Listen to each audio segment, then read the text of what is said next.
Seventh angle आपका एक important angle है। एस्ट्रोलॉजिकली इस एंगल को पिलर एंगल माना जाता है। एक सतून, Mars is your ruling planet and it is a replacement of Sun. सूरज के बाद जो सबसे ताकतवर एनर्जीज, सबसे ताकतवर लीडरशिप क्वालिटी, सबसे ताकतवर कंफर्ट ऑफ लाइफ जनरेट कर सकता है वो ये मार्स ही है। Connection with the powerful people, people of authorities, people of जो एज में ज़्यादा होते हैं, एक्सपीरियंस में ज़्यादा होते हैं, उन सब के लिए आपके कनेक्शंस बहाल होंगे। बट खबर यहाँ कुछ इससे भी बड़ी है।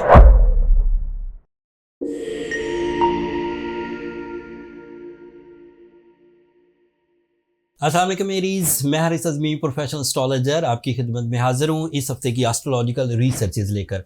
अक्टूबर का पहला ही हफ्ता दो बड़े एस्ट्रोलॉजिकल इवेंट से भरा हुआ है। दोनों ही 2 अक्टूबर को हैं एंड दोनों का इम्पैक्ट एरीज नेचर पर गहरा होने जा रहा है। इस इम्पैक्ट की कुछ तशरीह मैं इस वीडियो में बयान करूंगा और कुछ तशरीह मैंने एक अलग वीडियो में बयान कर दी है, उसका लिंक नीचे डिस्क्रिप्शन में होगा। सोलर एक्लिप्स से रिलेटेड है। 2 अक्टूबर को 2024 इस हफ्ते सूरज ग्रहण होगा, आपके 7th एंगल पर होगा सूरज ग्रहण। एंड चांद भी जो नया अपीयर होगा 2 अक्टूबर को, वो भी 7th एंगल पर होगा। ये तो वैसे ही टेक्निकल खबर है। सूरज और चांद जब एक ही एंगल पर, एक ही लाइन पर आते हैं तो ही सूरज ग्रहण होता है। मतलब सूरज की रोशनी के दरमियान में चांद आ जाता है एंड ज़मीन तक उसकी रोशनी पहुंचने नहीं देता। तो लाइन तो एक ही होगी, दोनों ही 7th एंगल में होंगे, तभी तो ग्रहण लगेगा। ग्रहण के कुछ असरात मैं यहाँ जल्दी से बयान कर देता हूँ। तफसील मैंने उसकी अलग वीडियो में बयान कर दी है एंड उसका भी लिंक होगा नीचे डिस्क्रिप्शन में। 7th एंगल आपका एक इम्पॉर्टेंट एंगल है। एस्ट्रोलॉजिकली इस एंगल को पिलर एंगल माना जाता है। एक सतून, आपकी ज़िंदगी की जो पावरफुल फीलिंग्स हैं, प्लेजेंट फीलिंग्स हैं, रोमांटिक फीलिंग्स हैं, फैमिली फीलिंग्स हैं, वो ज़्यादातर 7th एंगल पर पॉजिटिव प्लैनेट से मिलती है। एंड इस वक्त सूरज, जब ये वीडियो आपको मिलेगी, वो काफ़ी प्लेजेंटली आपके 7th एंगल को रोशन कर रहा है। सूरज का काम ही है रोशन करना, और जहाँ जिस एंगल पर भी जितनी ज़्यादा रोशनी होगी उतने ही ज़्यादा सक्सेसेस होंगे, उतनी ही ज़्यादा इंटेंसिटी होगी। So you are more romantic, you are more loving and caring before 2 October. 2 अक्टूबर को सूरज ग्रहण होगा तो कुछ रूल्स ऑफ एस्ट्रोलॉजी के मुताबिक कॉम्प्लिकेशंस आ सकती हैं। उन कॉम्प्लिकेशन का ताल्लुक फैमिली लाइफ से, लव कमिटमेंट से एंड आपकी इनर पीस या फीलिंग से होगा। अगर आप मोहतात रहें, अपने अंदर के एंगर को, अपने अंदर की ड्राइनेस को, अपने अंदर की कंप्लेंट्स को आप खुद ही मैनेज कर जाएं तो सूरज ग्रहण कोई ट्रबल नहीं देगा। अगर कुछ फीलिंग्स ऐसी हों कि आपको लगे कि आपके रवैये बदल रहे हैं एंड उन रवैयों का उन रवैयों का बदलाव आपके अंदर कंप्लेन लेवल को इन्हेंस कर रहा है, तो आपको थोड़ा उस वक्त जागना चाहिए, चीज़ों को अक्लमंदी से मैनेज करना चाहिए। रेमेडी मैं एंड पर दे दूंगा, चीज़ें मैनेज हो जाएंगी। और नया चांद भी क्योंकि 7th एंगल पर होगा तो उसका इम्पैक्ट भी काफ़ी पॉजिटिव होना चाहिए था, लेकिन इस चांद ग्रहण की वजह से वो भी स्लो डाउन हो जाएगा। ये 2 चीज़ें इस वक्त कमज़ोर चलेंगी। बाकी अदरवाइज जो पॉजिटिव चीज़ें हैं वो बयान करता हूँ। मार्स इस वक्त आपके लिए 4th एंगल पर है। Mars is your ruling planet and it is a replacement of Sun. सूरज के बाद जो सबसे ताकतवर एनर्जीज, सबसे ताकतवर लीडरशिप क्वालिटी, सबसे ताकतवर कंफर्ट ऑफ लाइफ जनरेट कर सकता है वो ये मार्स ही है। It is your personality fuel, it is your time behavior, it is your competition skills, it is your type of some stamina, hard work stamina. So क्योंकि ये positive है तो इस अंदाज से आपको कामयाबी मिलेगी सूरज ग्रहण के बावजूद भी। लेकिन सूरज ग्रहण को इग्नोर नहीं किया जा सकता, उसका इम्पैक्ट शार्प होगा, इंस्टेंट होगा, जल्दी करेगा एंड रीडेबल होगा। दूसरा आपके लिए मरकरी 7th एंगल पर है। ये वही एंगल है जिस एंगल पर ग्रहण होना है। तो उस वक़्त ग्रहण की वजह से लीडरशिप क्वालिटी, फीलिंग्स, इनमें ट्रबल आएगी, बट अक्ल व जहानत, प्लानिंग एंड क्रिएटिव स्किल्स वो अपने हाई लेवल पर होंगी। तो अगर अक्ल ज़हानत हाई लेवल पर है, इधर से फीलिंग्स ज़रा डिक्रीज भी हैं, तो बंदा अक्ल ज़हानत से चीज़ों को कवर कर सकता है। सो ये जहन में रखिए।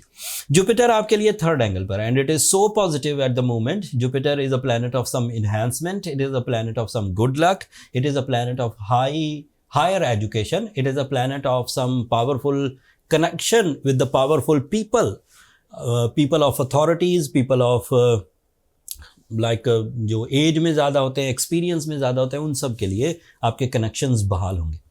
बट ख़बर यहाँ कुछ इससे भी बड़ी है। 9 अक्टूबर को जुपिटर रेट्रोग्रेड हो जाएगा और तकरीबन कोई फिर इस साल तकरीबन सारा साल ही रेट्रोग्रेड रहेगा। सो अगर आप 9 अक्टूबर से पहले पहले अपने जो ऐसे काम हैं जो फर्स्ट टाइम किसी के साथ कनेक्ट होने की वजह से बन रहे हैं या बनने वाले हैं, उसको 9 अक्टूबर से पहले करें। ये खबर अगले हफ्ते में एग्जिस्ट करती है, लेकिन इससे पहले अगले हफ्ते से पहले ये खबर आपकी खिदमत में इसलिए पेश कर रहा हूँ कि आपके पास टाइम कम रह जाएगा। जब अगले हफ्ते की वीडियो होगी तो वो 9 अक्टूबर के करीब होगी। तो मैंने आपको 8-10 दिन पहले ही, बल्कि उससे भी कुछ ज़्यादा टाइम पहले ही ये खबर दे दी कि जुपिटर रेट्रोग्रेड हो जाएगा।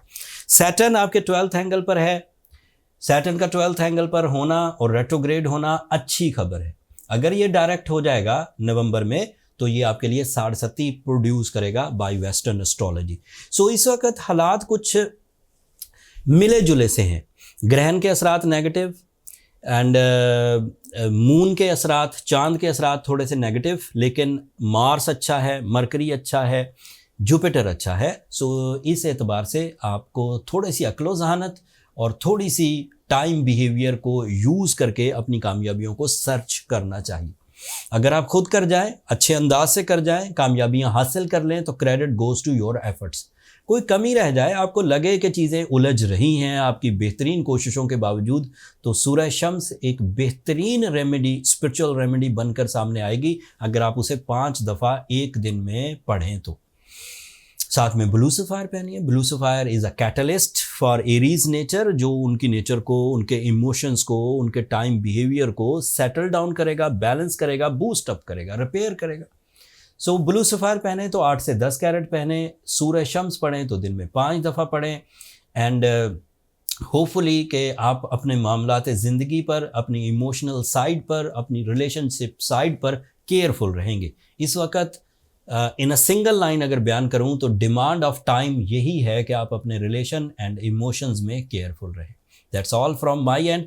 ये ऐसी चीज़ें थी जो मैंने बहुत तेज़ी से बयान की, बट इसके पीछे बहुत रिसर्चेज एंड एक्सपीरियंसेस हैं। मेरी कम बात को ज़्यादा समझिए, चीज़ों को इग्नोर मत करिए। ये हफ्ता थोड़ी मेहनत का रहेगा आपका, लेकिन ये मेहनत रंग ज़रूर लाएगी। अगले हफ्ते जब जुपिटर रेट्रोग्रेड होगा और भी प्लानिटरी चेंजेस आएंगी, मरकरी भी शायद एक नए एंगल पर आएगा, I am not sure, but अगले हफ्ते वो सब डिटेल्स आपकी खिदमत में पेश करूंगा। अब अक्टूबर का महीना मिस करने वाला नहीं है, इसमें तेज़ी से तब्दीलियां आएंगी, रीडेबल होंगी इनफरादी तौर पर भी, और जिन जगहों पर आप इज्तिमाई काम करते हैं, टीम वर्क के तौर पर, फैमिली वर्क के तौर पर, किसी फर्म में या किसी हुकूमती हिस्सा हैं, आप किसी तरह से सरकारी जॉब पर हैं, तो ये सब चेंजेस अब आपको अगले कुछ दिनों में नज़र आएंगी। मैं गाहे बगाहे एज प्रोफेशनल एस्ट्रोलॉजर आपके गोश गुजार करता जाऊंगा एंड उम्मीद है आप मेरे इस काम को ज़रूर सराहेंगे। अगर आपको ये कोशिशें, ये बर वक्त एस्ट्रोलॉजिकल इवेंट्स की रिपोर्ट अच्छी लगती हो, या आपके किसी काम आती हो, या आपको टाइम बिहेवियर समझने में मदद मिलती हो, तो अपनी दुआओं में मुझे और मेरी टीम को ज़रूर याद रखिएगा। एरीज़, आपकी दुआएं हमारे लिए बहुत मायना खेज़ हैं एंड चैनल को सब्सक्राइब करना मत भूलिएगा। आपकी सब्सक्रिप्शन हमारी हौसला अफजाई की वजह बनती है। अगले हफ्ते तक के लिए इजाज़त दीजिए। अल्लाह ने के पास।